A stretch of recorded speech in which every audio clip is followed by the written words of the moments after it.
Boa noite, pessoal, graça e paz, que Deus esteja abençoando vocês. Estamos aqui para mais uma palestra, a quarta palestra dessa série de palestras sobre a ordem de Melquisedeque, o sacerdócio eterno de Jesus, o sumo sacerdote segundo a ordem de Melquisedeque, uma ordem superior. O assunto que nós estamos falando hoje é o testemunho da fé de Abraão e o testemunho de Melquisedeque. Hoje nós vamos continuar falando a partir de agora da fé narrável e da fé inenarrável. Você vê que a gente está sempre fazendo um paralelo entre Abraão e Melquisedeque.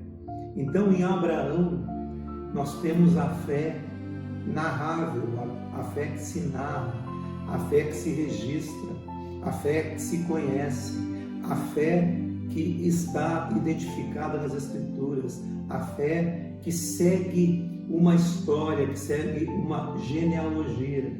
Já em Melquisedeque é uma fé inenarrável, que você não consegue narrar, até porque Melquisedeque, como já disse, não tem princípio de dias, não tem fim de existência, não se conhece de onde ele veio, não se pode registrar. Mas durante essa palestra você vai ver que em algum momento essas duas fés, tanto a fé narrável quanto a fé inenarrável, elas se fundem. É a fusão entre Abraão e Melquisedeque. Você vai ver isso, vai achar muito interessante. A fé narrável em Melquisedeque, porque ele não teve início, você não conhece o início dele, você não conhece a história dele, você não conhece a linhagem familiar, histórica que ele teve. Por isso que é uma fé inenarrável, não tem princípio de dias, não tem fim de existência. A fé de Melquisedeque é uma fé que é um mistério total, é uma fé que é transcendente, é uma transcendência total. Se diz que o sacerdócio eterno de Jesus é um sacerdócio segundo a ordem de Melquisedeque, porque esse sacerdócio de Jesus ele não tem confinamentos geográficos, ele não tem confinamentos históricos, ele não tem confinamentos políticos e religiosos. Pelo contrário, aquele que acha que o sacerdócio de Jesus, segundo o sacerdócio da ordem de Melquisedeque, é um sacerdócio que ele alcança determinado tipo de grupos e faz essa acepção de grupos, você está enganado. Porque Jesus é o sumo sacerdote de toda a criação, é o sumo sacerdote de todas as suas criaturas, ele é o sumo sacerdote de todo ser humano, de todas essas criações. Jesus, ele é aquele que redime todo homem. Deus estava em Cristo reconciliando consigo mesmo o mundo inteiro. Lembrando que o Cordeiro foi morto desde a fundação do mundo. Antes que houvesse luz, houve cruz. E uma cruz foi erguida na eternidade, um sacrifício eterno de uma vez por todas, por cada ser humano deste planeta. Então, esse sacerdócio, essa fé inenarrável, é uma transcendência total. E os textos que a gente conhece sobre Melquisedeque, que é em Gênesis, que é em Salmos e que é em Hebreus, principalmente em Hebreus, que ele diz que Jesus é o sumo sacerdote dessa ordem, de uma ordem transcendental, de uma ordem universal, que não tem limites geográficos, nem religiosos, nem políticos, nem históricos, e nem é registrável. Nesse momento, Jesus está fazendo uma operação na vida de uma pessoa. está falando com uma pessoa que a gente nem sabe se ele pertence a algum tipo de credo religioso, a algum grupo, ou não pertence a nada. Por isso que em Melquisedeque, nessa fé inenarrável, Deus tem a liberdade para ser Deus. Não confinado à religião, tem a liberdade para ser Deus e agir como Deus na vida de qualquer ser humano. O primeiro trecho lá, do primeiro capítulo do Evangelho de João, diz que Jesus é a verdadeira luz que, vinda ao mundo, ilumina a todo homem. Essa luz ilumina todos os homens a partir da sua encarnação e antes da sua encarnação.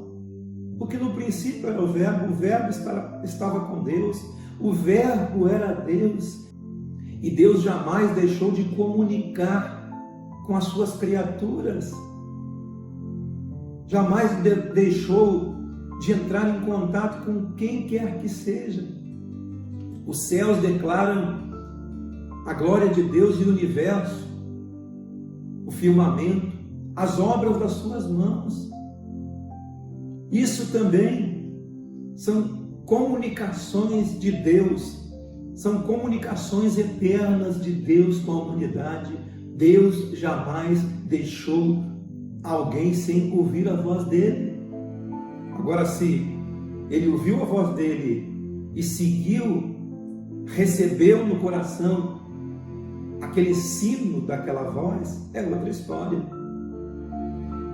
Estamos fazendo um traçado minucioso em cada tema, em cada tópico que nós selecionamos aqui para abordar, falando desse sacerdócio de Jesus por todas as suas criaturas, por todos os seres humanos. Por que estamos falando dessa forma? Porque os povos no mundo, sempre quando eles ouvem falar a respeito de Jesus, o que eles lembram? Cristianismo. E como eu tracei na palestra anterior um paralelo entre cristianismo e evangelho. Cristianismo é o que foi instituído como religião oficial no terceiro século pelo imperador romano Constantino, que uniu a igreja ao Estado, transformando o cristianismo em tudo isso que você conhece a respeito. E como eu citei um texto ontem, a gente conhece a árvore pelo fruto. Não existe árvore boa que dê maus frutos. E também não existe árvore má que dê fruto bom. Pelos frutos conhecemos as árvores. Então não dá para comparar cristianismo e evangelho. Cristianismo é uma coisa, evangelho é o Espírito de Jesus, é o Espírito que Jesus encarnou, que nós vimos a sua glória como a glória do unigênito do Pai, cheio de graça e de verdade, aqui nessa terra, manifesto nessa terra. É esse Espírito que nós seguimos, é esse modo de proceder, é esse modo de operação. Então, quando os povos ouvem falar de Jesus, eles lembram do cristianismo. Assim como alguém que lembra de Maomé, lembram do islamismo. É por causa de uma visão pré-concebida que se tem a respeito do tema. Então, quando você fala de Jesus, eles lembram do cristianismo e daquilo que o cristianismo representa. Mas Jesus não é o cristianismo. Jesus, ele trouxe a boa nova, o evangelho. O evangelho que é o poder de Deus para a transformação do ser. E não esse cristianismo que está aí, que é representado por esses poderes políticos e religiosos, poderes de dominação. Então essa visão pré-concebida em relação a esse assunto faz com que as pessoas pensem dessa forma. Em Abraão nós encontramos a fé narrável, a fé que você pode narrar, a fé que você pode pesquisar, a fé que você tem a história, você tem a geografia, você tem os pontos de contato bem estabelecidos e você sabe a genealogia, de onde veio Jesus, veio de Abraão, Isaac, Jacó, Davi, José, até Jesus encarnar. Você conhece, até porque a fé narrável em Abraão, ela é uma fé mensurável, histórica, que você tem como analisá-la. E você vê, por exemplo, as ideias preconcebidas entre cristianismo e islamismo. Hoje em dia o islamismo cresceu muito mais que o cristianismo. Abraão teve um caso com a egípcia Agar, a outra. De Agar veio Ismael, que é o pai dos árabes. Esaú, irmão de Jacó, preterido com a bênção da primogenitura, casou-se com uma mulher da descendência dos ismaelitas. Você vê se fundindo aqui Ismael e agora Esaú casando com uma das filhas de Ismael.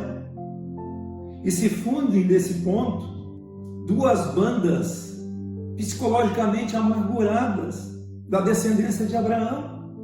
E o que pode vir dessa genealogia psicologicamente amargurada? Essas duas bandas se juntam e se casam e formam essa população enorme de árabes, de povos e tribos do mundo árabe. A maioria deles pratica a fé islâmica. Agora, você imagina dessa fé narrável de Abraão, desse caso com Agar, da onde vem Ismael, o seu neto, Jacó e Esaú, filhos de Isaac. Em vez de seguir a descendência normal, a bênção normal, o primogênito foi preterido. Jacó foi abençoado com a bênção da primogenitura, mesmo sendo o mais novo, mesmo tendo nascido depois. Essas duas bandas se juntam. Essa união carrega um sentimento terrível, que é a amargura da mulher que foi desprezada e preterida, que foi Agar, e foi mandada embora com seu filho, embora Abraão amasse a Ismael e tenha dito que ele seria também uma grande nação, e de fato é. Aí, com o sentimento de inferioridade dela, e o sentimento de inferioridade agora de um primogênito que não recebe a bênção da primogenitura e é preterido pelo irmão mais novo. Nós temos então o ódio de Esaú e o desprezo de Agar, tudo junto, nessa junção poderosa, que acaba, quer queira, quer não queira, contendo uma psicologia coletiva, de modo a insuflar esse mundo árabe e muçulmano, porque estão carregados de sentimentos de amargura, de rejeição, de ódio e de sentimentos de inferioridade e vontade de destruir aqueles que por lógicas humanas tomaram o lugar deles. Então, resumindo isso, a partir de Abraão se dá essa fusão dessas psicologias amarguradas. Agar, a egípcia, que gera Ismael, que é o pai dos árabes, e Esaú, que era irmão de Jacó, que era o irmão mais novo, ambos netos de Abraão. E aí Esaú se casa com as filhas de Ismael. Aí você já viu o que virou isso tudo. Eu gostaria de falar agora sobre a fusão de Abraão e Melquisedeque. De um lado nós temos Abraão e a sua descendência, que está registrada, que tem a sua genealogia, de onde veio Jesus Cristo. E por outro lado, o próprio Jesus, que se funde nesse caminhar, esse mesmo Jesus que é o Jesus eterno. Como eu disse na primeira palestra, há uma fusão disso, que é da fé de Abraão com o elemento de Melquisedeque. Por que há isso? Porque, querido, se a fé em Jesus fosse ligada à genealogia, ao DNA do povo judeu, então nós estaríamos perdidos. Nós que somos os gentios e toda a humanidade e todos os outros povos. Por isso que há essa fusão do sacerdócio eterno de Jesus, essa fusão de Jesus com a linhagem histórica. Abraão foi a Melquisedeque, que é uma figura de Jesus. Foi a Melquisedeque reconhecendo que ele era um sacerdócio, reconhecendo que ele era um sacerdote do Deus Altíssimo, feito semelhante ao Filho de Deus, que não tem princípio de dias, não tem fim de existência, não é contada a sua genealogia, não é contada a sua geografia. Então, se a fé em Jesus fica condicionada à linhagem histórica de Abraão, o mundo todo está perdido. Porque a salvação não seria em Jesus, seria apenas pela linhagem. Quem nasceu dessa linhagem está dentro, quem não nasceu está fora. E não é bem assim. Jesus é o sacerdote eterno de Deus, de todas as criaturas. Ele é a verdadeira luz que, vinda ao mundo, ilumina todo homem. Em Melquisedeque cabe todo mundo. Em Melquisedeque cabe até a linhagem de Abraão, porque o sacerdote, segundo a ordem de Melquisedeque, é Jesus. Que Jesus é anterior a Abraão.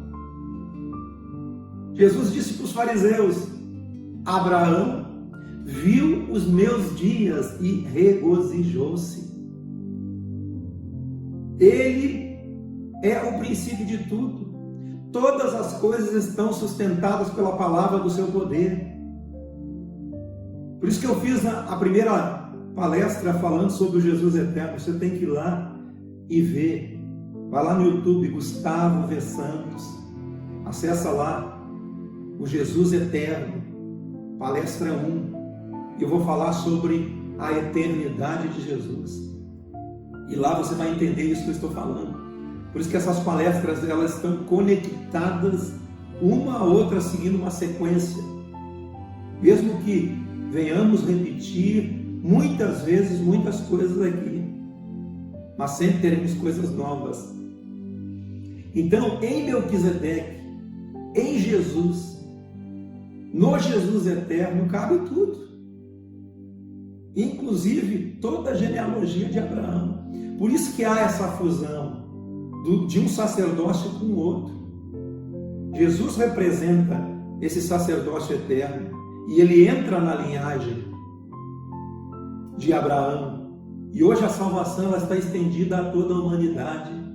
Quer ela pertença à genealogia, como não pertença a nenhum tipo de genealogia. Porque Deus estava em Cristo, reconciliando consigo mesmo o mundo inteiro. É a partir de Melquisedeque que o Espírito universal do sacerdócio de Jesus se instala na consciência. E a partir de agora eu vou citar alguns pontos dos profetas do Antigo Testamento que citam trechos a respeito dessa consciência universal, desse sacerdócio universal segundo a ordem de Melquisedeque. Parece estranho, mas está lá, está registrado. E a gente já leu e conhece os textos e passa batido. Nessa ministração hoje eu vou citar alguns temas, mas daqui para diante vai aparecer muitos outros temas que vão despertar a nossa consciência. Por exemplo, tem um texto que diz assim: nele esperarão os gentios. Os gentios são aqueles que não são da descendência de Abraão. Veio para o que era seu, mas os seus o rejeitaram. Mas todo aquele que o recebeu, deu-lhes o poder de serem feitos filhos de Deus, a saber, os que creem. Os povos dos mares esperarão nele. A sua glória se fará perceber em toda a terra. São trechos da Escritura do Velho Testamento. A sua glória se fará perceber em toda a terra. Não é por causa de Abraão, mas é por causa de Melquisedeque. É desse espírito, é dessa consciência. Não é algo concentrado numa genealogia, é algo espalhado por toda a terra. É algo que caminha em todas as direções.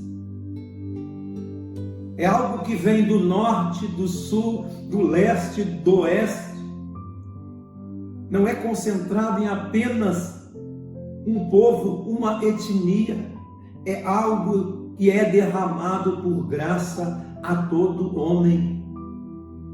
O livro de Tito registra: a graça de Deus se há manifestada, trazendo salvação a todos os homens.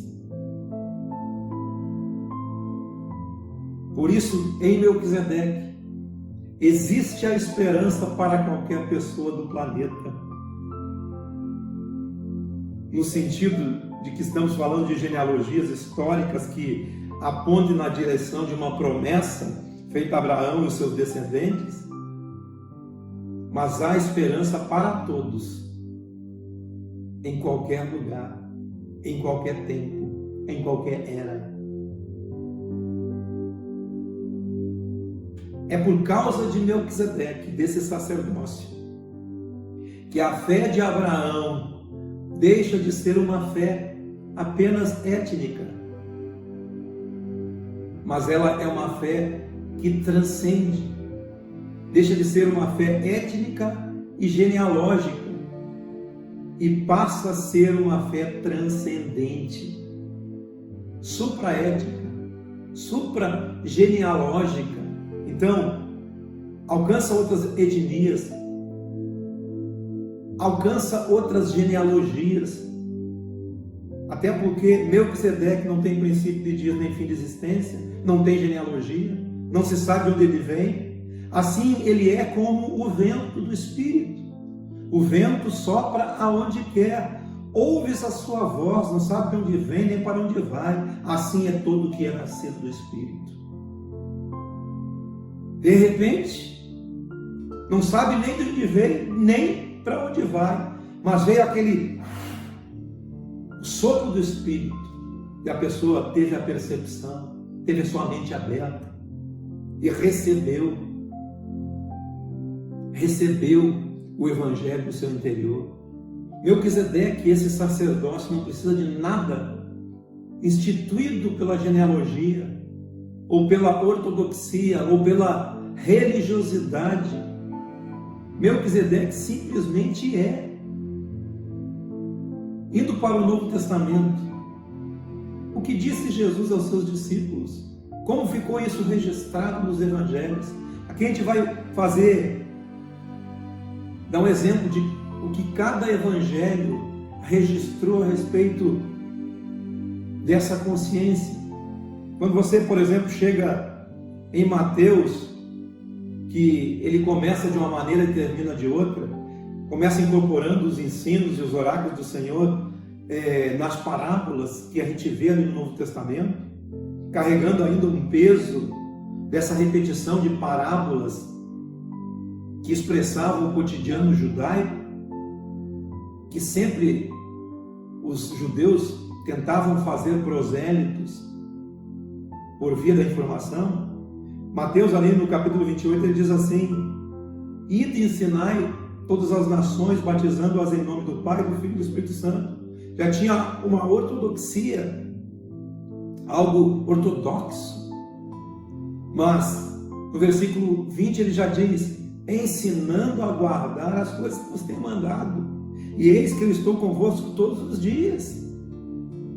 Agora, Marcos também se manifesta, mas fala de uma maneira mais contida, mas de uma maneira abraâmica, genealógica, contida, dizendo: ide por todo mundo e pregar o evangelho a toda criatura, e não fala mais nada.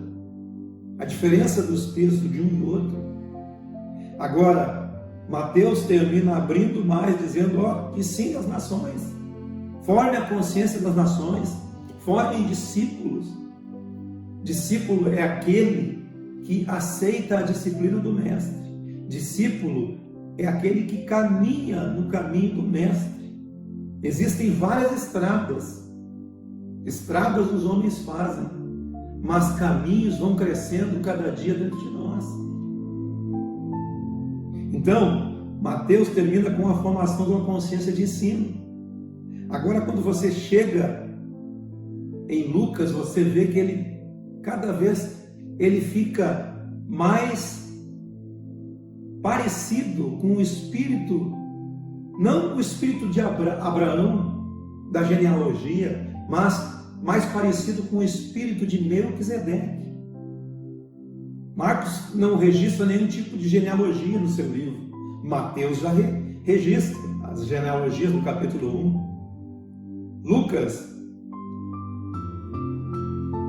que era historiador, que andou com Paulo, que era escritor de Paulo, era escriba de Paulo, que era médico e que fez uma acurada investigação para que oferecesse dados com exatidão de tudo aquilo que ele registrava. E quais eram as repetições no livro de Lucas que ele fazia, que tem esse espírito de Melquisedeque, que tem esse espírito desse sacerdócio? Aí ele diz aqui em Lucas, capítulo 13, versículo 29, muitos virão do Oriente e do Ocidente, muitos virão do Norte e do Sul, e tomarão lugares à mesa no reino de Deus, enquanto os filhos do reino ficarão de fora. Mateus e Marcos, eles incluíram o centurião, que era um pagão que creu. Até Jesus citou a respeito de centurião, dizendo que em Israel ele não encontrou uma fé como aquela. Então, Mateus e Marcos registram essa fé, que é uma fé que transcende. É uma fé que está debaixo de um espírito, que é o espírito do sacerdócio universal de Cristo segundo a ordem de Melquisedeque. Marcos também cita aquela mulher, Cirofenícia, que a filha estava endemoniada e que ela inquiriu Jesus a respeito, e Jesus deu uma limitada nela ali, mas ela expressou uma fé que deixou Jesus ali estarrecido de tanta fé que aquela mulher teve, até o ponto de Jesus dizer para a mulher: vai e seja tudo feito conforme você quer. É o único lugar no Novo Testamento que Jesus diz que a fé de alguém alcançou esse lugar. Alcançou um lugar em que você fazer com que as coisas aconteçam como você quer. Seja feito tudo como você está querendo. Você receba como você está querendo. Em Lucas, você encontra essa transcendência, essa universalidade desse sacerdócio eterno, que transcende as barreiras em todas as religiões. E quando nós falamos nessa evolução de revelação, é porque a revelação ela é progressiva, porque a mente humana não consegue captar todas as coisas de uma vez só, ela tem que progredir e aprender nesse processo de progressividade. Senão, seria como se Deus estivesse fazendo remendos. Então a revelação é uma progressão. Você aprende um pouco aqui, um pouco ali, vai aprendendo, a sua mente vai progredindo, você vai crescendo, você vai se expandindo, você vai se dilatando. Então a mente é progressiva, ela vai aprendendo progressivamente, ela não tem a capacidade de aprender tudo de uma vez, ela vai construindo, e nós estamos construindo um entendimento aqui também, com uma progressão. Aí você chega no Evangelho de João, aí João arrebenta com tudo, porque ele já inicia totalmente debaixo do espírito de Melquisedeque, falando sobre o Jesus eterno. No princípio era o Verbo estava com Deus, o Verbo era Deus, tudo foi feito por ele, sem ele nada do que foi feito se fez, ele era a luz dos homens. O texto de João diz que a vida estava nele e a vida era a luz dos homens. Ele é a verdadeira luz que, vinda ao mundo, ilumina a todo o homem. João não perde tempo com genealogia no seu livro. Ele apenas já inicia em Jesus, no Jesus da eternidade, do Jesus que transcende a religião, do Jesus que transcende para fora das fronteiras da genealogia, da etnia. Ele vai para fora disso tudo, já rasgando com a palavra da encarnação do Verbo. Jesus é a verdadeira luz que ilumina a todos, não apenas aos judeus, não apenas aqueles que têm o pedigree, não apenas aqueles que têm o DNA, não apenas aqueles que têm um progresso religioso em alguma instituição, em alguma religião. Não, Jesus é a verdadeira luz para todos os homens. Ele ilumina todo homem em qualquer lugar. Não é se algum pregador ou missionário chegar lá para que ele saiba de Jesus. Jesus pode ter chegado lá muito antes da gente. Ele não está preso à genealogia, ele não está preso a sistemas, ele não está engavetado nem encaixotado, ele não está preso a nada, ele transcende a todos esses limitadores. Jesus é Deus, mas ele ficou totalmente dependente da gente. Será? Só que não, né? Jesus não está limitado à minha boa vontade de querer ir, à minha boa vontade de abrir a boca e falar, à minha boa vontade de expressar o Evangelho. Ele não está preso a nenhuma classe religiosa, ele não está preso a nenhum homem, ele não está preso à ortodoxia ou qualquer outro tipo de limites doutrinários ou limites religiosos. Esse sacerdócio de Jesus, ele é transcendente. Se o homem não foi lá, ele foi. Ele vai. Ele é Deus e pode usar a sua liberdade para chegar em qualquer lugar. Não pelo humor ou capricho de alguém que queira, ou decida ou não decida ir lá. Ele chega antes. A religião não tolera essa ideia de que Jesus pode fazer a coisa sozinho. Não tolera essa ideia de que Jesus tem liberdade, que Deus tem liberdade para alcançar qualquer homem, qualquer mulher, qualquer ser humano nesse planeta. Jesus não é apenas a luz que iluminou o homem durante esse tempo da sua encarnação até o dia de hoje. Em todos os tempos, em todas as eras, Jesus ilumina a todo homem. Aquele que aceita a sua luz, aquele que recebe a sua palavra no seu espírito, aquele que tem o testemunho no seu coração.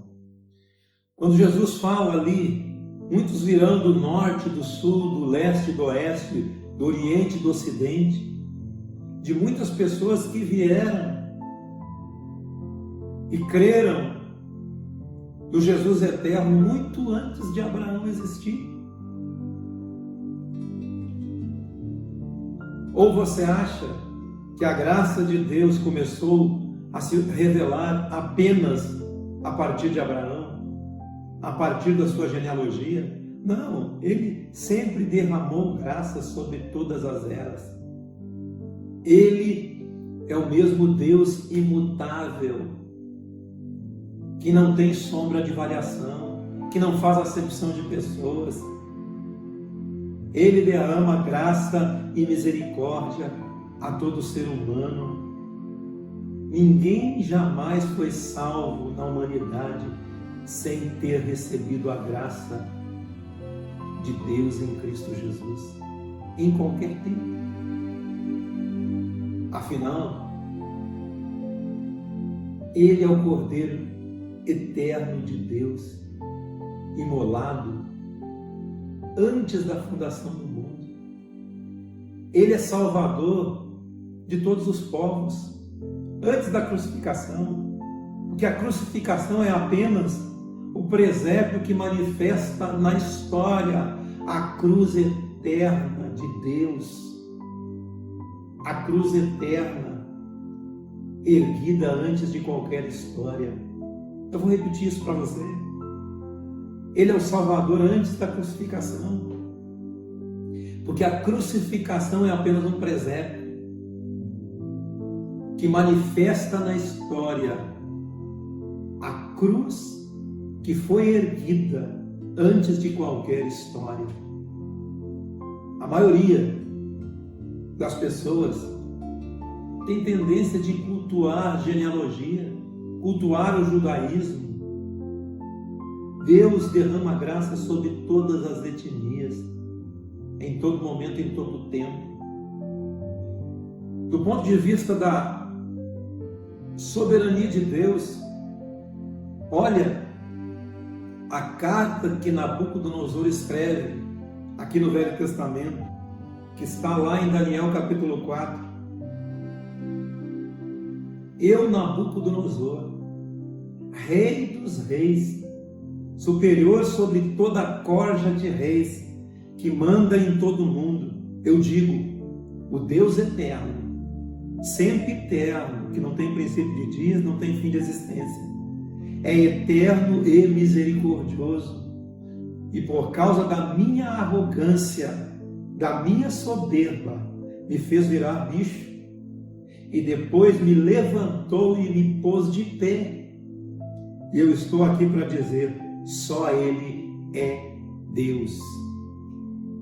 E Ciro, o persa, no Velho Testamento, a única pessoa referenciada como Messias foi esse homem. Mais ou menos uns 100 anos antes dele ter nascido, não tinha sido circuncidado, segundo a tradição judaica, nunca se batizou em batismo judaico, não pertencia a sinagoga nenhuma, não aprendeu a Torá, e Deus, na sua liberdade, antes mesmo dele ter nascido, Deus levantou a Ciro. Esse texto está lá em Isaías 45, de 1 a 5. Assim diz o Senhor ao seu ungido Ciro, a quem eu tomo pela mão direita para abater nações diante da sua face e descingir os lombos dos reis, para abrir diante dele as portas de bronze, e as portas não se fecharão.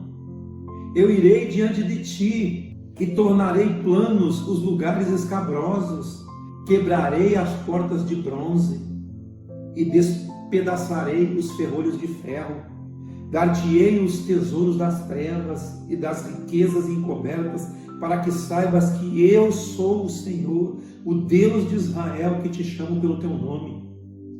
Por amor do meu servo Jacó e de Israel, meu escolhido, eu te chamo pelo nome e ponho-te o sobrenome, ainda que não me conheças. Eu sou o Senhor e não há outro. Fora de mim não há Deus. Eu te cinjo, ainda que tu não me conheças. Olha só isso. Com um persa, Deus levantou ele para fazer o resgate do povo de Israel. Esse trecho é dos poucos lugares do Velho Testamento que alguém é chamado de Messias. Ciro, o Messias, o meu ungido. No hebraico, Ciro significa ungido, significa Messias. Você viu, ele não tinha nada a ver com Abraão, com genealogia alguma. Quando os escribas judeus leram para ele esse texto de Isaías, que falava a respeito dele, ele tremeu todo e fez o édito da libertação do povo hebreu, mas não seguiu com ele, seguiu o seu caminho. E muitos hoje recebem a voz de Deus, recebem a palavra de Deus e seguem seu caminho, independente de etnias, independente de religiões, independente de genealogias. E Naamã, o sírio, que estava com lepra, e a menina hebreia foi usada para indicar a Naamã que havia um profeta em Israel, e ele foi lá, o profeta nem recebeu ele, só mandou um aviso pelo seu servo Geazi, que ele fosse lá e tomasse banho no Jordão, e mergulhasse lá 7 vezes. Ele ficou furioso porque tinha rios em Damasco, muito mais limpos que aquele rio Jordão, mas ele foi lá, obedeceu, mergulhou 7 vezes, foi curado da lepra. E depois disso, pergunta ao profeta: o que eu vou fazer? Eu vou voltar para a minha terra, e lá vai ter um momento de culto, e eu vou ter que servir as divindades pagãs da minha terra. E o que eu vou fazer? Eu sei que há só um Deus no céu e só um Deus sobre a terra. E o profeta diz para ele: vai em paz, vai em paz. O testemunho de Deus é no seu coração. O testemunho de Deus é do lado de dentro. Deus testifica dentro do seu coração. E é no seu coração que Deus vai falar a respeito de tudo, a respeito de todas as coisas. Naamã não tem nada a ver com Abraão, nem antes nem depois. Naamã recebeu essa cura e seguiu seu destino. E recebeu a palavra eterna no seu coração. E o que dizer de Malaquias? O que o profeta Malaquias disse? Malaquias 1:11. Olha a heresia que está aqui. Ninguém consegue entender o que está escrito em Malaquias, e nem queira entender, porque é uma poesia divina que deixa bem claro que Deus não é um Deus de genealogias e geografias. Esse texto dá de pau na genealogia de Abraão. Olha só, desde o nascente do sol, que é um local, até o poente, que é o inverso, grande entre as nações é o meu nome, e em todo lugar é queimado incenso, é trazido ofertas puras, porque o meu nome é grande entre as nações, diz o Senhor. Ou você está pensando que é só você que entra naquele lugar de adoração a Deus? É só você que consegue ter contato com Deus? Nós não sabemos, irmãos, de nada. Deus transcende a tudo. e a todos nós. Deus está para fora de qualquer espécie de análise que a gente possa fazer a respeito desse assunto. Seria limitar Deus demais numa caixa. A graça de Deus é revelada a todo homem, em todo momento, em todo instante. Vamos parafrasear esse texto.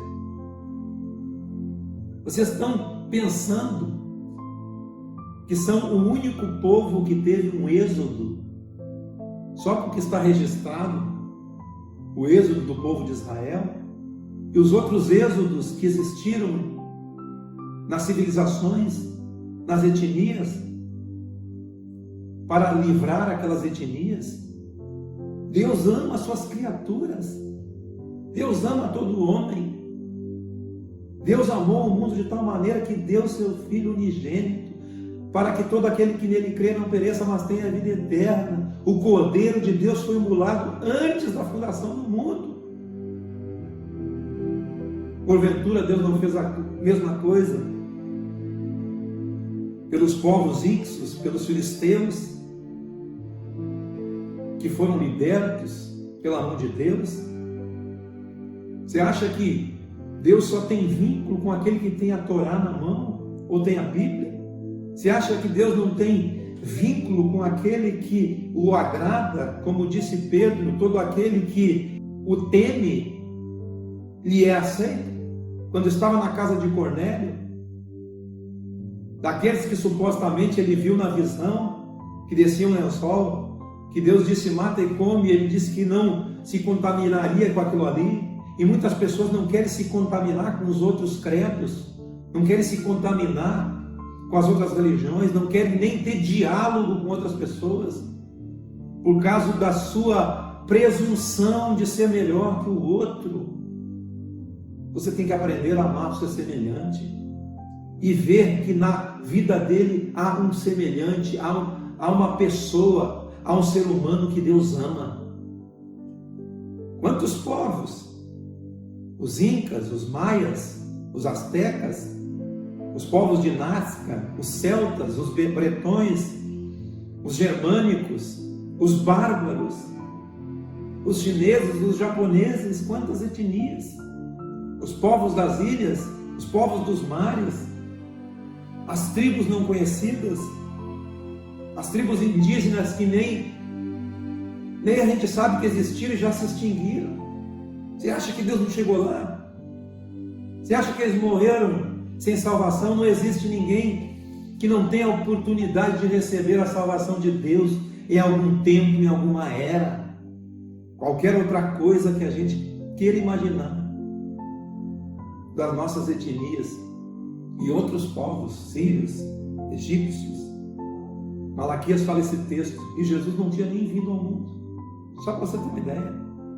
Desde o nascente do sol até o poente, grande é o nome do Senhor entre as nações.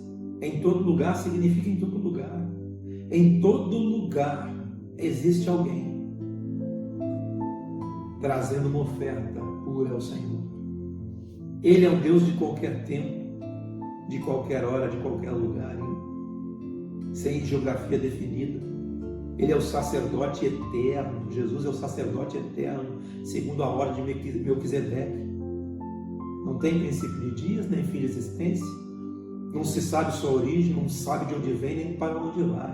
Assim, como diz o texto lá de João, assim é tudo que é nascido de Deus. O vento sopra onde quer, o Espírito sopra onde quer, ouve-se a sua voz. Não sabe nem de onde vem, nem para onde vai. Assim é aquele que é nascido de Deus. Quando Paulo chega em Atenas e observando toda aquela idolatria que existia em Atenas, e ele chegou num local e ele vê aquele altar ao Deus desconhecido, que não é apenas um conceito, mas é algo que aconteceu de fato, que existia uma história de uma praga que tinha naquela região de Atenas, em que não havia cura, e eles já tinham feito sacrifícios a tantos deuses, a tudo que é Deus, e não chegavam à cura. Então eles resolveram oferecer um sacrifício a um Deus que eles não conheciam. Já que os deuses que eles ofereceram o sacrifício não fizeram nada, ofereceram um sacrifício a um Deus que eles não conheciam. E a praga cessou. Ofereceram sacrifício e o altar ficou ali. E Paulo, quando chegou, viu. E Paulo conhecia aquela história. Por isso que é importante você conhecer a história.